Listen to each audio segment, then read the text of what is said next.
Si ça marche, ça va marcher dans d'autres zones. S'il va marcher dans d'autres zones, c'est-à-dire un retrait israélien, et c'est ce que les Libanais, ils veulent. Oui. Après tout, les Libanais, ils veulent, premièrement, retrait israélien. On va voir si ça va marcher. Nous avons le plaisir d'être en ligne avec le docteur Eddie Cohen. Eddie, bonjour, Boker Tov. Bonjour, Boker Tov Daniel. Merci d'être avec nous ce matin. Il y a quelques instants, vous nous avez fait parvenir des images que l'on ne va pas pouvoir voir en direct sur notre écran, mais qui sont importantes puisqu'elles semblent montrer le départ d'une partie des forces israéliennes de 2 ou 3 villages libanais et peut-être l'entrée prochaine de l'armée libanaise dans ces 3 villages. Il s'agit de la mise en application du plan pilote qui a été instauré dans le cadre du cessez-le-feu entre Israël et le Liban, on va dire entre Israël et le Hezbollah. Alors la première question que je vous pose d'abord, est-ce que vous y croyez ? Vous pensez effectivement que cette mesure est de nature à être précurseur, ça veut dire à nous préparer à d'autres retraits de l'armée israélienne du Sud-Liban et d'un remplacement par l'armée libanaise ? Écoutez, je ne peux pas savoir ce qui va se passer, mais normalement, ça doit bien se passer parce que les Israéliens, les Américains, les Libanais, tous, ils veulent que cet accord se continue. Donc, c'est un pilot. C'est quoi? Que veut dire pilot? Si ça marche, ça va marcher dans d'autres zones. S'il va marcher dans d'autres zones, c'est-à-dire un retrait israélien, et c'est ce que les Libanais, ils veulent. Oui. Après tout, les Libanais, ils veulent, premièrement, retrait israélien. Et maintenant, on va voir si ça va marcher. Je ne sais pas. Évidemment, le Hezbollah, il est contre. Le Hezbollah, il veut une retraite un retrait israélien, mais il ne veut pas les autres choses. Il ne veut pas les négociations. Il ne veut pas laisser ses armes. Il ne veut pas ce désarmement. Mais le retrait, la retraite israélienne, oui, il le veut. Mais alors, comme vous avez dit. Est-ce que finalement, il dit, c'est ce retrait... Ce mode de pilote, comme on dit en anglais, il n'est pas faussé parce que même les Israéliens l'ont reconnu ce matin. Ils disent qu'en fait, il n'y a pas un seul terroriste du Hezbollah dans ces villages. Donc l'armée libanaise, elle n'a pas grand-chose à faire et elle n'aura certainement pas à désarmer le Hezbollah. Le véritable examen, ça serait dans un village ou dans une région où il y a effectivement des terroristes du Hezbollah. Écoutez, on ne sait pas s'il y a des terroristes, on ne sait pas. Et on sait qu'ils sont des chiites, la majorité. Donc, on peut voir une personne chiite, un père de 5 enfants, peut-être il est de Hezbollah, on ne sait pas parce qu'ils habitent là-bas. C'est ça le problème. Mais là, dans ces villages, il y a une population civile ou alors, parce que ce sont des villages du Sud-Liban, on avait le sentiment qu'en progressant vers le Litani, l'armée israélienne, ces derniers mois, avait poussé de la population civile vers le nord. Oui, mais pas tout le monde est parti. Et il y a 2 semaines, après l'accord, il y a plusieurs milliers qui sont rentrés. Et il y a 2-3 semaines. On ne sait pas. Il faut attendre pour savoir si ça va marcher. Est-ce qu'il y a des armes là-bas?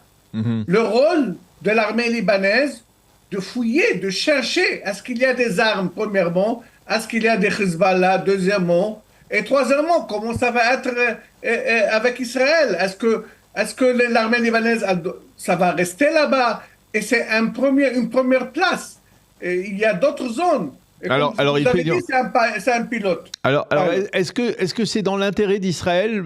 C'est favorable à Israël ou alors les Israéliens préféreraient rester sur place et contrôler l'intégralité de cette zone de sécurité? Non, je pense pas. Israël, on n'a pas des ambitions pour rester là-bas. Et c'est très dangereux. Mais ça sert à quoi? On ne veut pas occuper le sud du Liban. Non, ça sert à protéger les localités du nord du pays.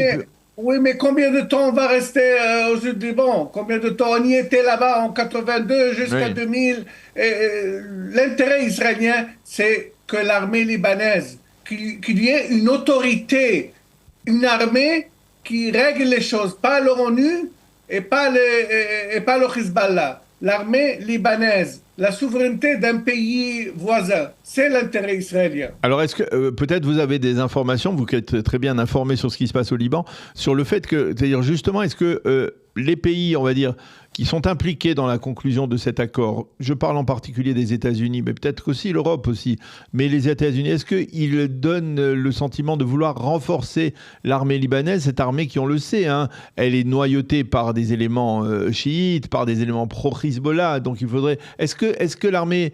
Est-ce qu'il y a une chance, parce qu'on en a parlé ensemble plusieurs fois ici à cette antenne, sans un renforcement solide de l'armée libanaise, ça ne marchera pas. Écoutez, c'est entre autres, c'est ça le but. Et vous avez parlé du début. Le but du voyage du président Joseph Aoun.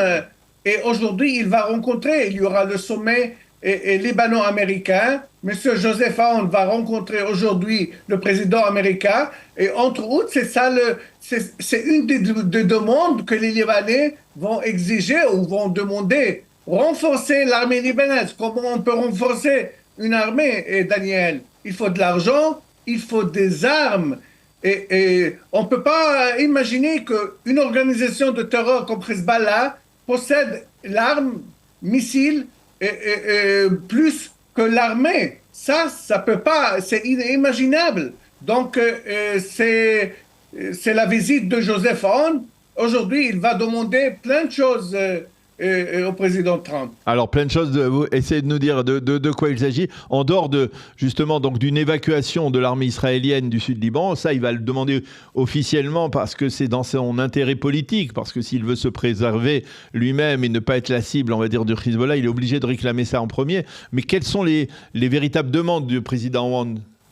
Évidemment, premièrement, c'est le retrait israélien parce que Joseph Aoun, il a été attaqué, il est en train d'être attaqué par Hezbollah. Comment vous parlez avec les sionistes, avec les Israéliens? Il occupe le pays. Comment vous faites des négociations directes? Au moins, faites des négociations indirectes. Et Joseph Aoun, il veut, premièrement, que les États-Unis fassent pression sur Israël. Parce que, comme on a dit, il veut un retrait israélien, premièrement. Deuxièmement, il veut un soutien américain. Soutien américain pour le désarmement de Hezbollah. On ne sait pas qu'est-ce qu'il va avoir dans 2-3 mois, comment Hezbollah va réagir. Et il veut un soutien américain, et un soutien moral, un soutien économique, et les armes, l'armée libanaise. Donc il y a plein de choses que il veut aussi. Joseph Aoun va demander une aide, pas seulement de Trump, mais de la communauté européenne et la communauté internationale pour aider je ne sais pas combien, au moins 500 000 habitants qui n'ont pas de maison dans le sud Liban. Qui va reconstruire le sud Liban, Daniel? Il faut de l'argent. L'État libanais il n'a pas d'argent pour subsister, pour exister. Donc, il n'a pas d'argent pour reconstruire le sud Liban qui est quasi détruit, comme Gaza, on voit les photos. Reconstruire le sud et aider économiquement des milliers de familles des chiites. Donc il faut de l'argent, il faut de l'arme, il faut tout. On voit, le Liban c'est un petit pays, mais il a plein de problèmes, beaucoup de problèmes. Et les Américains sont les seuls à donner un coup de main. L'Europe, elle est absente. La France, qui veut toujours jouer un rôle sur le sol libanais, vous pensez qu'elle est présente elle est dans le même état d'esprit que les Américains? La différence entre Macron et Trump, que Macron, il n'attaque pas Hezbollah. Je ne sais pas s'il considère Hezbollah une organisation terroriste, mais Macron... il fait semblant qu'il est avec tous les Libanais. Il n'est pas contre une fraction libanais ou pas, ou non. Mais c'est ça la différence. Est-ce que l'Europe va aider le Liban? On ne sait pas. On va voir. Alors, je veux revenir à cette aide américaine. L'aide américaine, elle est importante. C'est vrai que les Américains peuvent débloquer des centaines de millions de dollars pour aider le Liban lui-même et l'armée libanaise en particulier. Mais est-ce que ce n'est pas aussi dans l'intérêt d'Israël d'aider l'armée libanaise aujourd'hui? C'est-à-dire que cette armée qui qui va se déployer aujourd'hui dans ces 3 villages, est-ce que c'est pas dans l'intérêt peut-être de Tsahal de coordonner, de donner des informations, de travailler en coordination pour que l'armée elle soit plus efficace, cette armée libanaise? Évidemment, ce qu'on a dit au début, et c'est l'intérêt israélien, et aussi maintenant, ainsi, les médiateurs américains, ils ont un rôle. Parce que si l'armée libanaise coopère avec Israël directement, c'est une trahison. Comment une armée arabe coopère, c'est genre Vichy. C'est une trahison. C'est pour cela qu'il y a le rôle américain. Mais écoutez, M. Trump, il ne va pas donner de l'argent et il ne va pas aider le Liban pour rien. Il va demander, il va exiger le désarmement de Hezbollah, que le gouvernement libanais soit très strict envers Hezbollah. C'est pas gratuitement. Les Américains, ils donnent, comme vous le savez vous-même, ils donnent jamais gratuitement des choses ou de l'argent. Alors, je voudrais avoir votre appréciation sur une information que je lisais ce matin et que nous allons fournir dans la revue de la presse israélienne dans quelques instants, qui est parue dans le Maariv, qui parle d'une démarche enclenchée par les Américains qui vise à affaiblir le Hezbollah, mais pas seulement sur le terrain, c'est-à-dire mais uniquement également en frappant, on va dire, l'économie, les finances du mouvement terroriste et donc également en essayant de réduire son poids dans la vie politique libanaise. Vous avez vent de ce genre d'informations qui viendraient des États-Unis en particulier? Écoutez, on a fait ça, on a entamé ça il y a 1 an, quand on a attaqué les banques de Hezbollah et les Change Express, et tout l'argent. On a entamé ça, on a commencé il y a 1 an. Mais maintenant, le plus important, c'est affaiblir le Hezbollah sud de Litanie. Toute cette zone-là, de Litanie jusqu'à Israël, il ne faut pas y ait une présence de Hezbollah, ni l'arme de Hezbollah. C'est la priorité.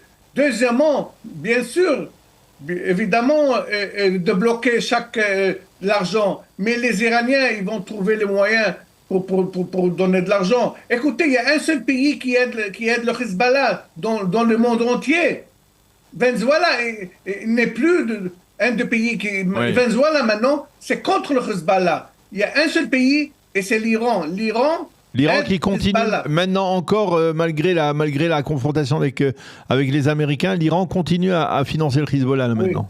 Oui. Il y a plusieurs moyens, il y a plein de manières comment aider le Hezbollah. Et l'Iran, c'est le seul pays qui aide le Hezbollah. Mais évidemment, le Hezbollah, c'est pas le Hezbollah de Nasrallah, il est affaibli, oui. Il n'a pas d'argent, ils sont très fatigués. On a vu les funérailles. Et avant-hier, il y avait une funéraille d'une 44, 45 personnes de Hezbollah. Donc Hezbollah, il est très faible. Ça sera ma dernière question, Eddy, quand on sera fixé sur l'efficacité de l'armée libanaise, de ces plans pilotes là, c'est-à-dire quand est-ce qu'on en saura plus? Écoutez, dans les prochains jours, on va voir, est-ce que l'armée libanaise, elle sera très stricte? Est-ce que l'armée libanaise, elle va empêcher amener de l'arme dans les zones? Est-ce que ce sera une zone stérile, sans armée, sans Hezbollah, sans armes, sans drones? On va voir. On sera dans les prochains jours. On sera fixé dans les prochains jours. Eh bien, on va en rester là. Merci beaucoup, Dr Eddy Cohen, de nous avoir éclairé sur ce sujet. Merci beaucoup d'avoir été avec nous. Bonne continuation, Eddy. À bientôt. Merci, à bientôt.